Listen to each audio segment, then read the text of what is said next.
At 11:43 a.m.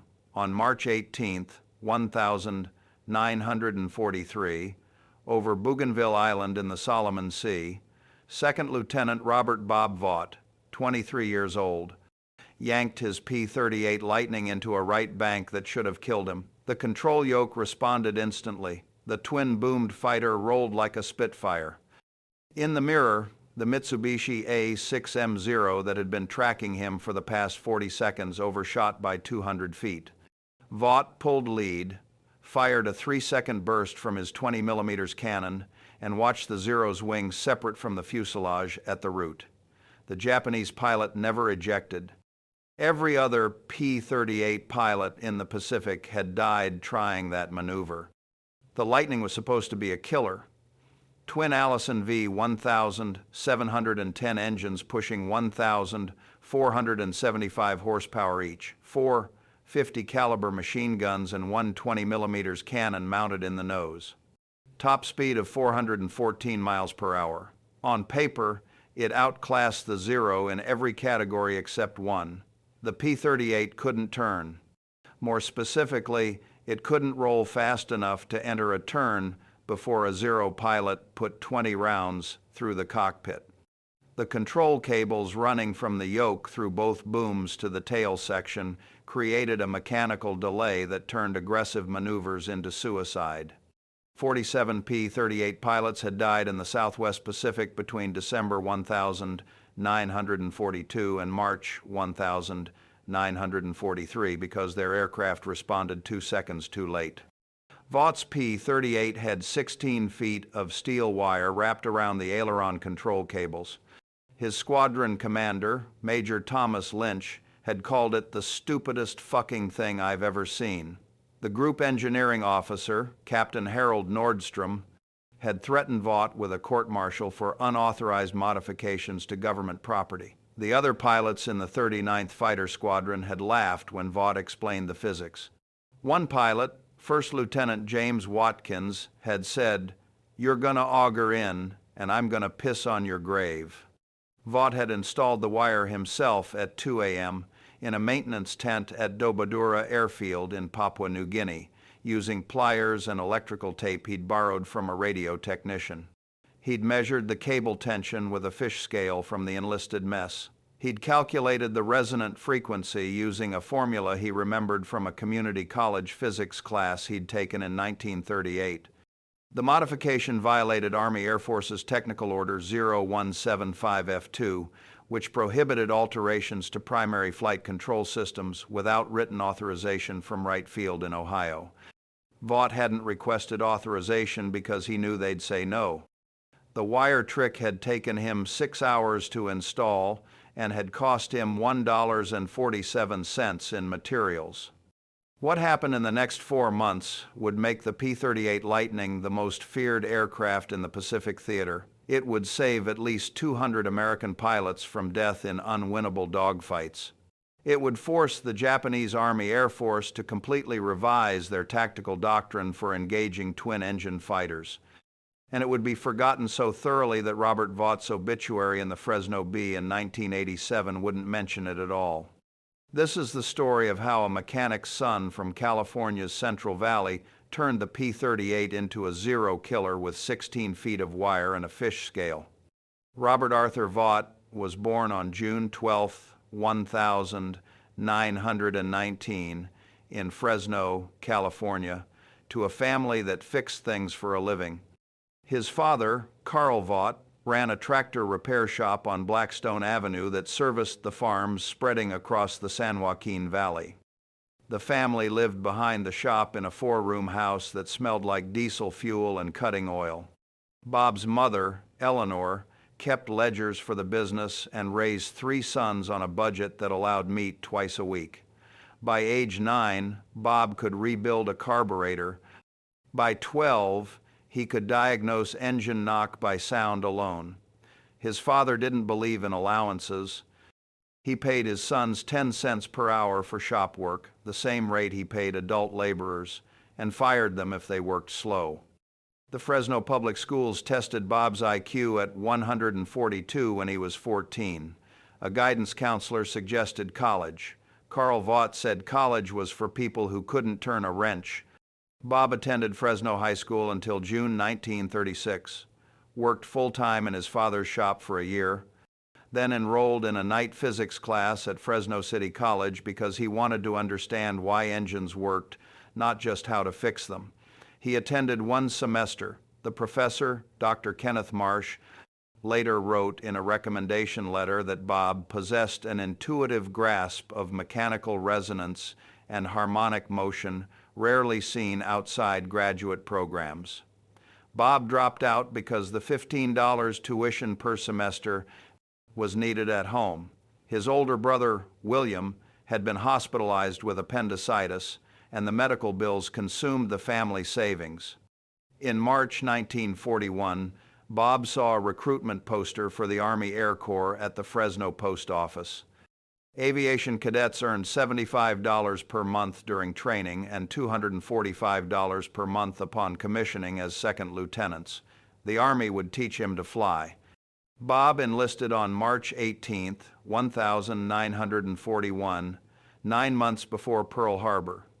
He reported to the Santa Ana Army Air Base in Orange County, California, on April 2nd for pre-flight training.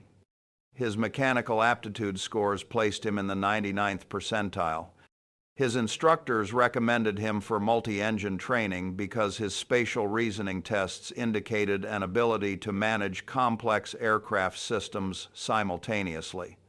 Bob earned his pilot wings at Luke Field in Arizona on November 8, 1941.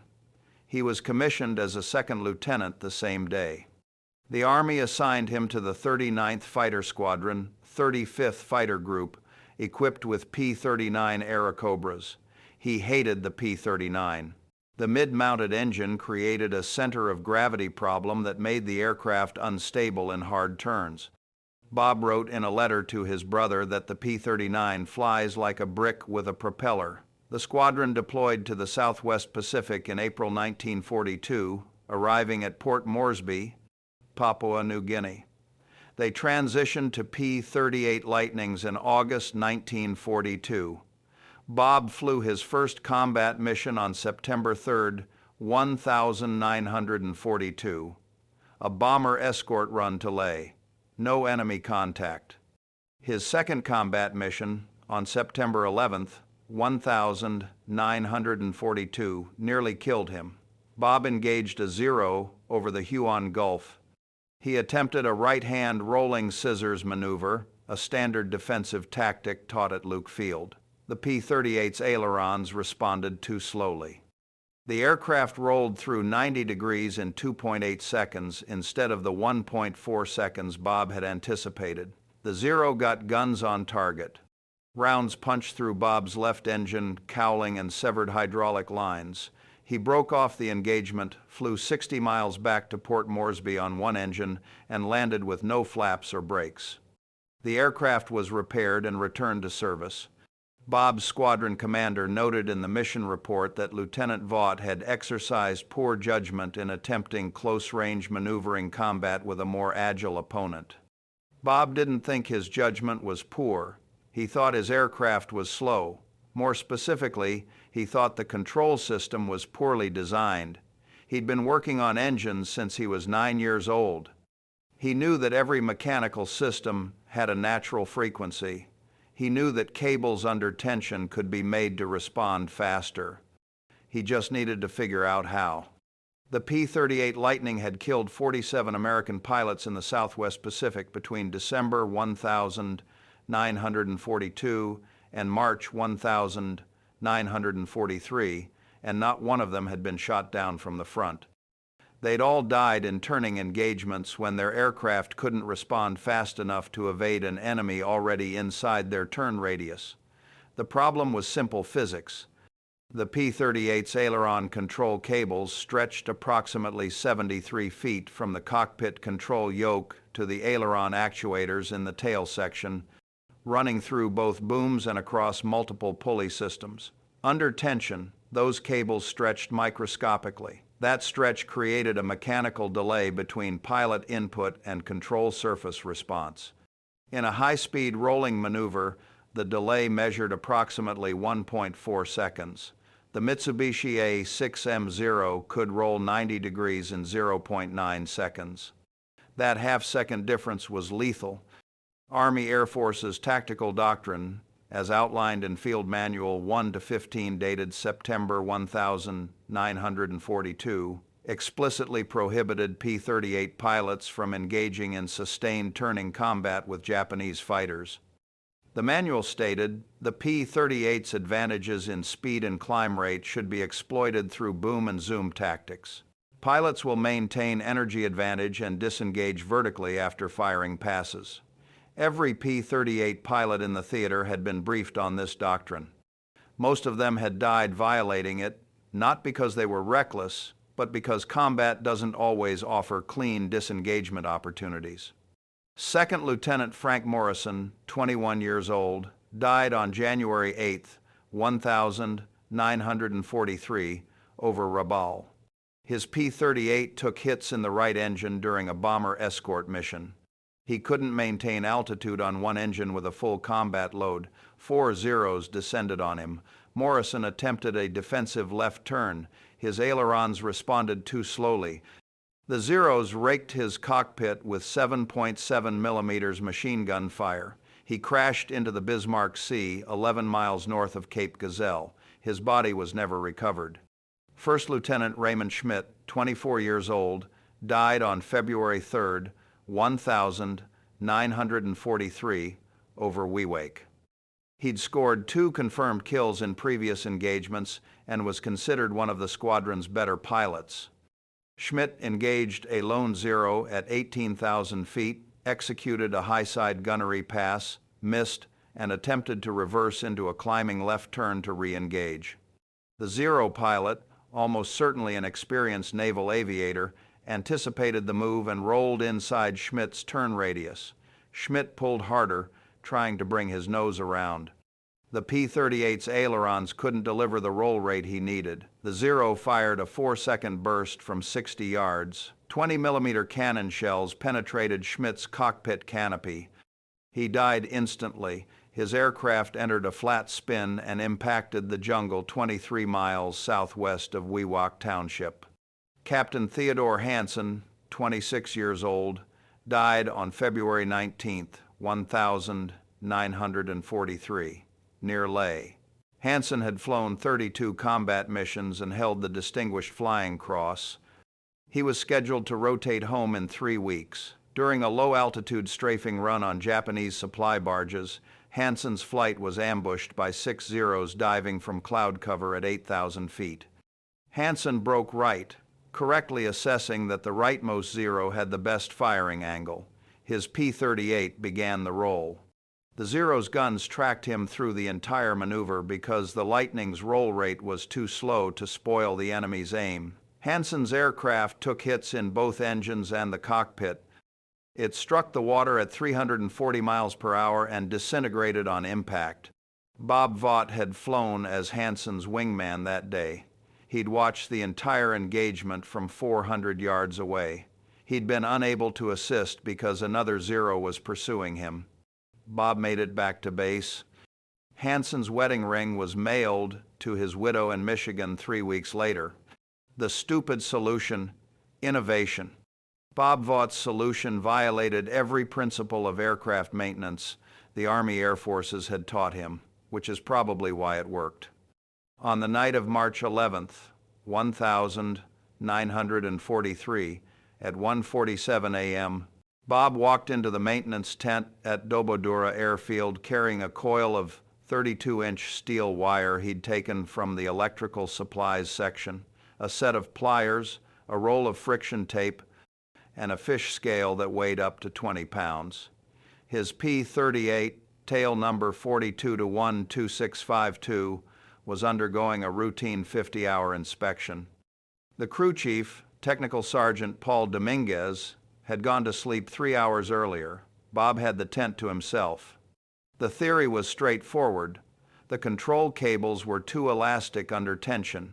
They stretched when loaded, which created lag between pilot input and surface response. If Bob could increase the cable tension beyond factory specifications, he could reduce that stretch and decrease response time, but simply tightening the cables would create other problems. Excessive tension would wear out the pulleys and potentially snap the cables under high G loading. Bob needed to add tension without increasing strain on the attachment points. His solution was to wrap steel wire around the aileron control cables in a spiral pattern, then tension that wire independently.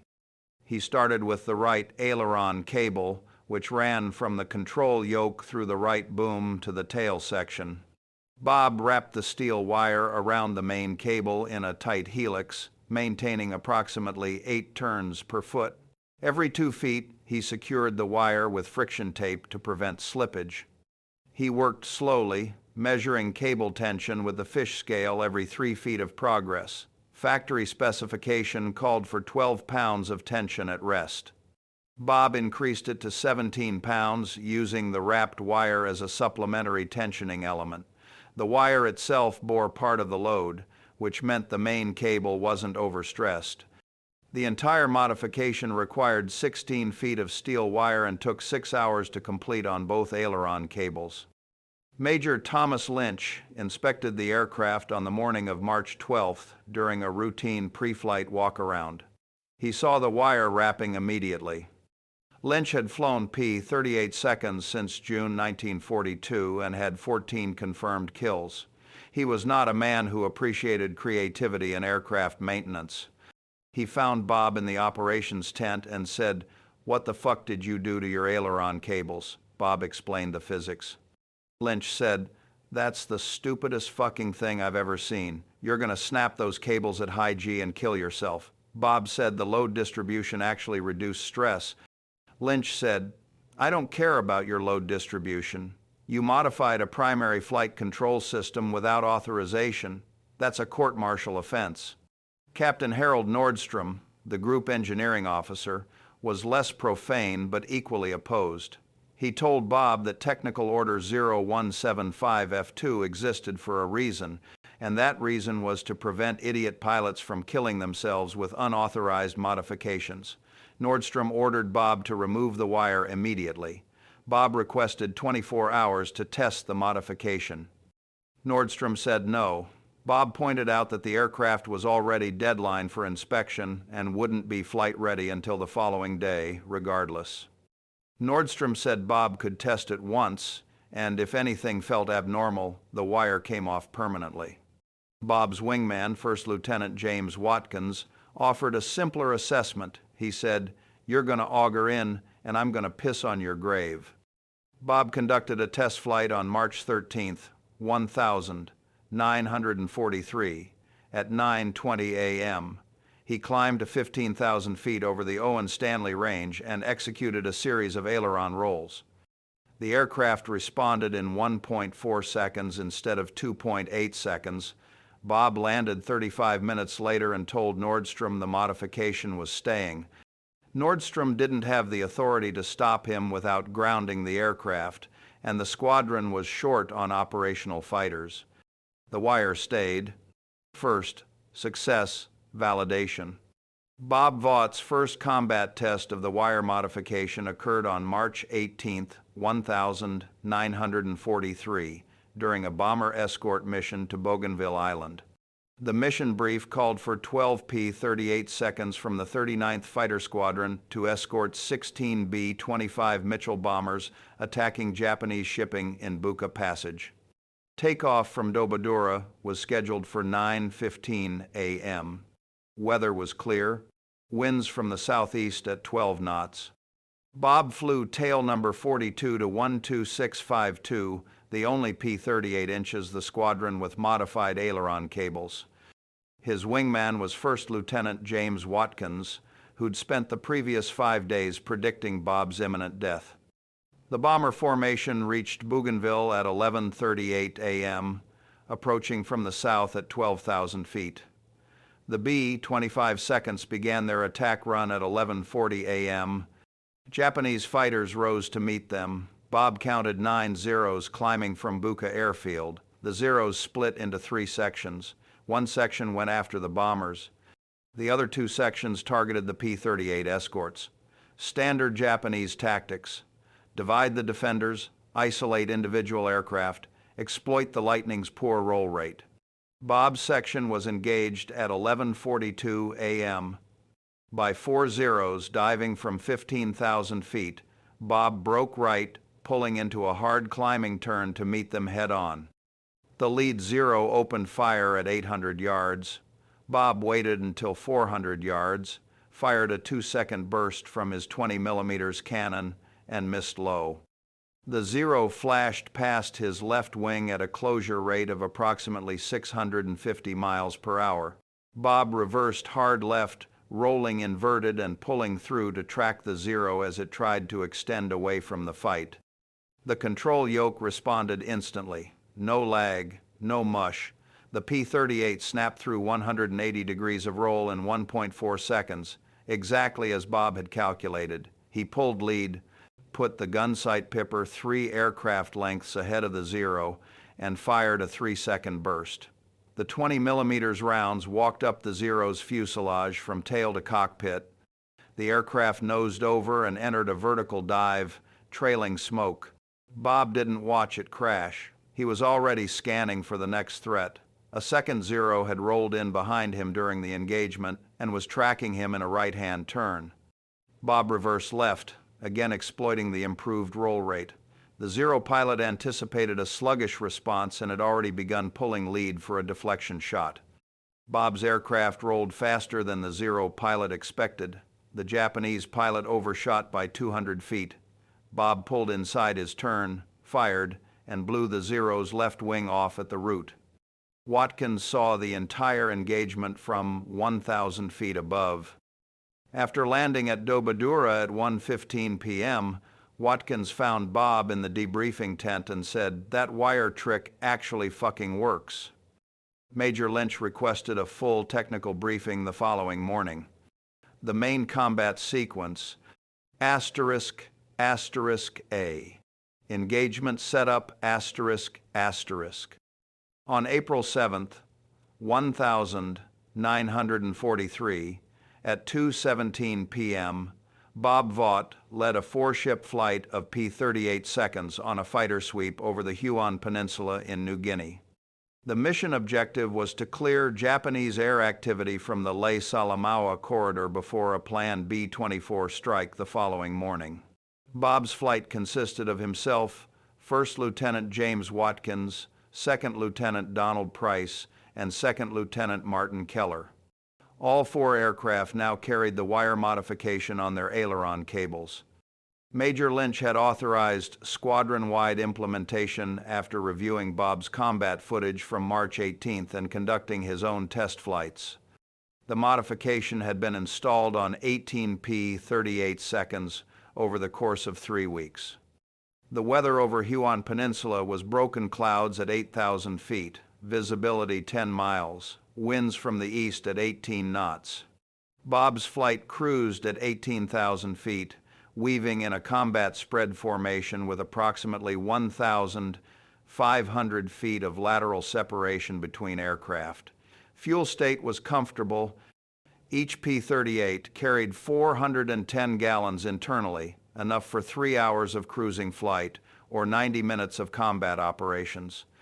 Bob's ammunition load was standard: 500 rounds per .50 caliber machine gun, 150 rounds for the 20mm cannon.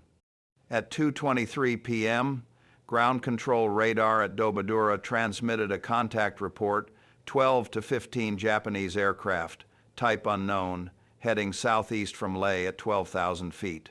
Bob descended to 15,000 feet and turned north to intercept. His flight spotted the enemy formation at 2:29 p.m., 12 miles northwest of Salamaua. Bob counted 14 aircraft. 9 Zeros flying top cover at 14,000 feet, 5 Nakajima Ki 43 Oscars at 10,000 feet, probably escorting a reconnaissance aircraft Bob couldn't see. The Japanese spotted Bob's flight simultaneously. The Zeros climbed to meet them. ***B. Initial contact. ***. Bob pushed throttles forward to war, emergency power, accelerating to 380 miles per hour in a shallow dive toward the climbing Zeros. The Allison engines screamed. His airspeed indicator crept past 400 miles per hour. Bob selected the lead Zero and opened fire at 600 yards, a long shot meant to disrupt the enemy formation rather than score a kill. Tracers arced across the sky. The Zeros scattered. Bob pulled up hard, climbing back to 16,000 feet to maintain energy advantage. A Zero followed him, trying to hang on in a vertical climb. Bob's P-38 had more power. He pulled away easily, rolled inverted at the top of the climb, and dove back into the fight. The Zero that had followed him was now 2,000 feet below, climbing slowly and vulnerable. Bob rolled right, pulled the nose down, and fired a 4-second burst from 400 yards. The Zero's engine exploded. The aircraft tumbled end over end, shedding pieces of cowling and wing fabric. Bob pulled off the target and scanned for threats. 2 Zeros were diving on Watkins from his 7 o'clock position. Bob rolled left, pulling into a hard slicing turn to intercept. The wire tension cables responded immediately. The P-38 snapped through 90 degrees of roll, then 180 degrees as Bob reversed to track the trailing Zero. He fired from 500 yards, walked the rounds forward, and hit the Zero's right wing root. The wing folded upward. The Zero snapped into an inverted flat spin. Watkins called on the radio. 3 more high, coming down now. Bob looked up. 3 Zeros were diving from 18,000 feet, coming nearly vertical. Escalation, asterisk, asterisk. The 3 Zeros opened fire at 1,200 yards, too far for accuracy, but close enough to force Bob's flight into defensive maneuvering. Bob broke right, pulling 6 Gs, the airframe groaning under load. His vision grayed at the edges. The Zeros followed, splitting into a trail formation to maintain continuous pressure. The lead Zero fired again at 800 yards. Rounds cracked past Bob's canopy, visible as white tracers. Bob reversed left, rolling hard and pulling into a climbing spiral. The P-38's improved roll rate let him reverse faster than the Zero pilot anticipated. Bob pulled inside his turn, fired, and missed high. The second Zero rolled in while Bob was still tracking the first. Bob had no choice. He extended away, using the P-38's superior speed to create separation. The Zeros chased him for 6 seconds, then broke off. They'd learned. They knew the P-38 was faster in a straight line. They weren't going to waste ammunition on a target they couldn't catch. Bob's radio crackled. Price's voice, tight with stress. "I'm hit. Right engine's out." Bob looked left. Price's P-38 was trailing smoke from the right engine nacelle, descending through 13,000 feet. 2 Zeros were pursuing him, closing from his 6 o'clock. Price was trying to turn into them, but a P-38 on one engine couldn't maneuver aggressively without entering an unrecoverable stall. Price was dead unless someone got those Zeros off him. Bob rolled inverted and pulled through into a near vertical dive. His airspeed jumped to 460 miles per hour. The airframe shuddered. The controls stiffened as air pressure loaded the surfaces. Bob ignored it. He closed on the trailing Zero at a combined rate of over 700 miles per hour. He fired from 300 yards. The Zero disintegrated. Pieces of wing and fuselage tumbled past Bob's canopy. The second Zero reversed hard right, trying to engage Bob head-on. Bob kept his speed, extended past the Zero, then pulled up into a chandelle, trading speed for altitude. The Zero tried to follow. It couldn't. Bob climbed to 16,000 feet, reversed, and dove back on the Zero from above. He fired a 6-second burst. The Zero's canopy shattered. The aircraft nosed over and dove into the jungle below. Bob's radio crackled again. "Watkins, 4 more at 9 o'clock, low." The impossible moment.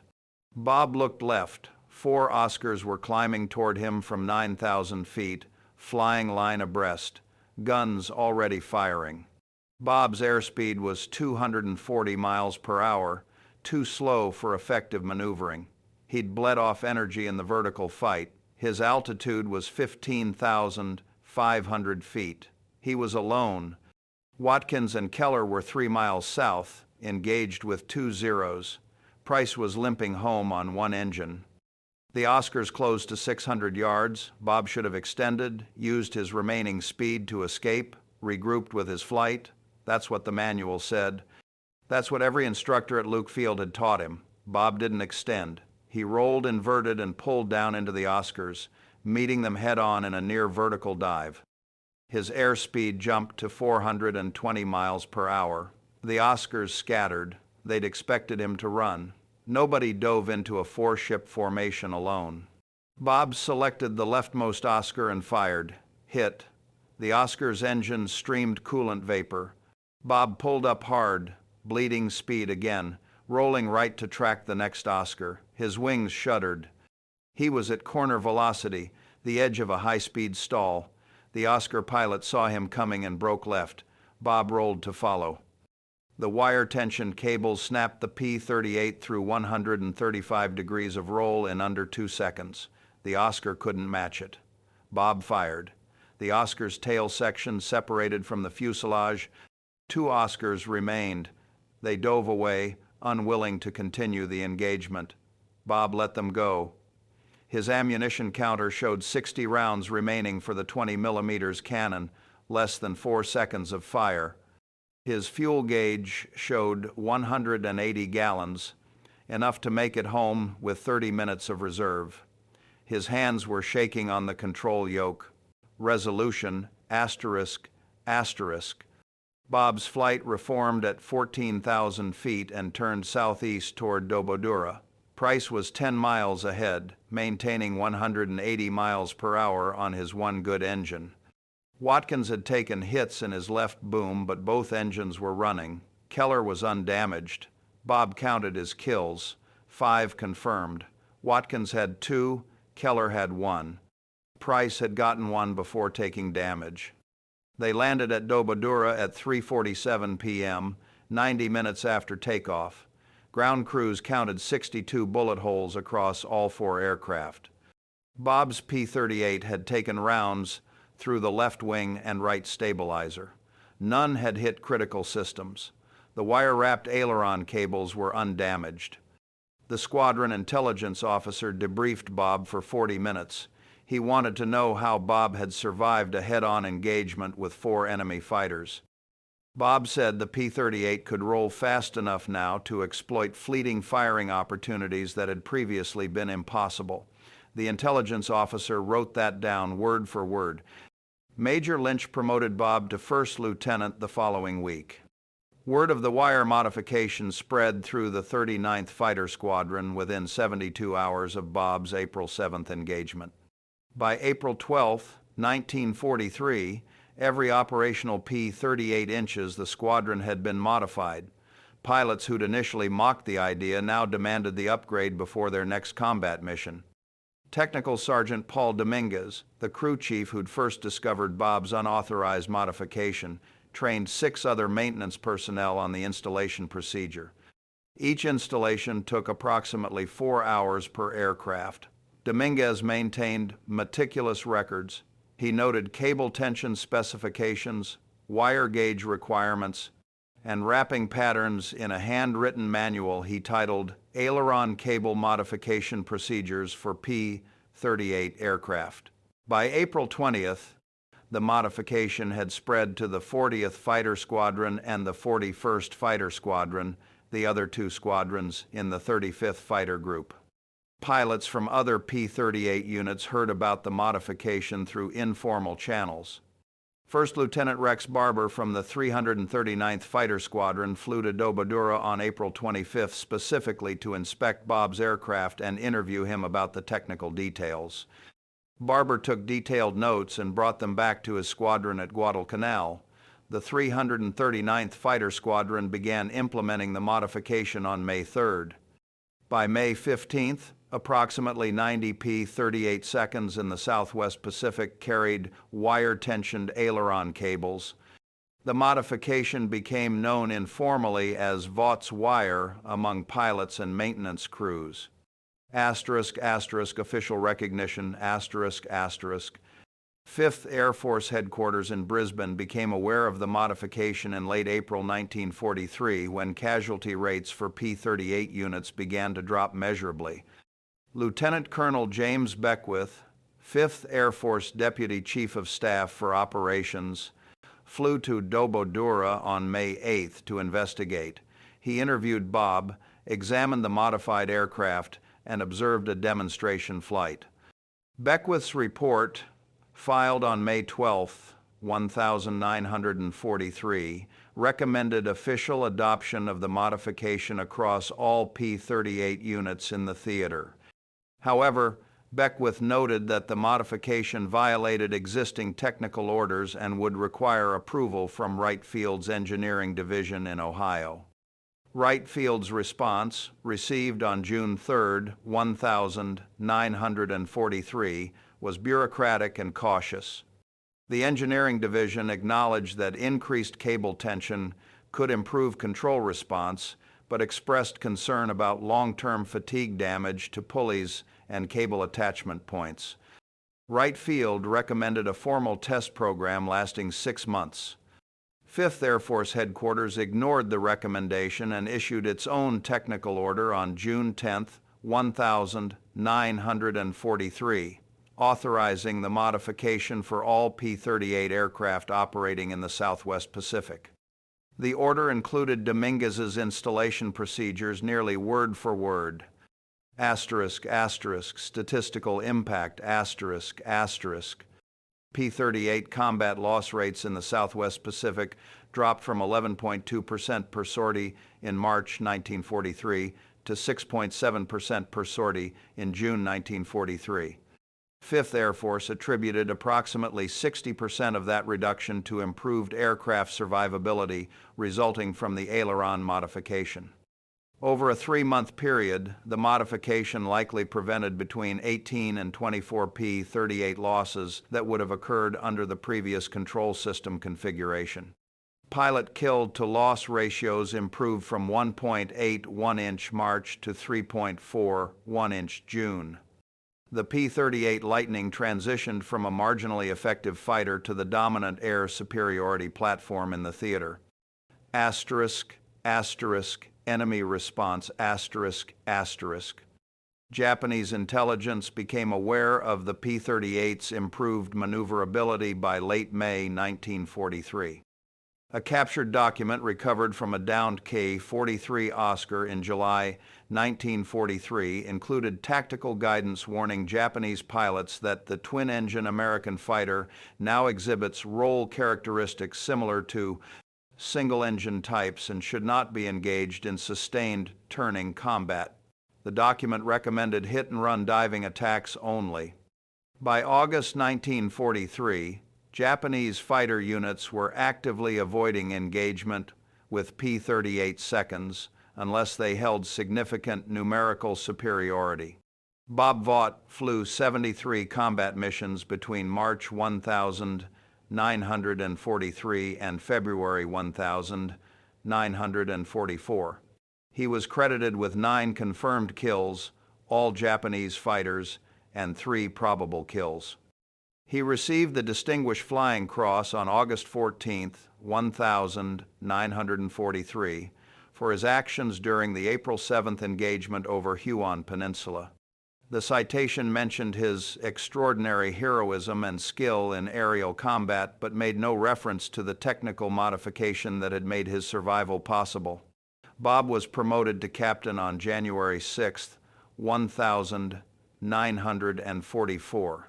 He rotated back to the United States on February 18, 1944, and was assigned as a flight instructor at Luke Field in Arizona, the same base where he'd earned his wings in 1941.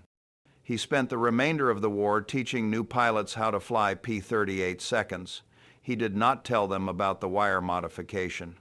By 1944, the modification had been incorporated into factory production standards for all new P-38 aircraft, though the Army Air Forces never officially credited Bob with the innovation. *** doctrine changes. ***. The Army Air Forces published revised tactical guidance for P-38 operations in September 1943.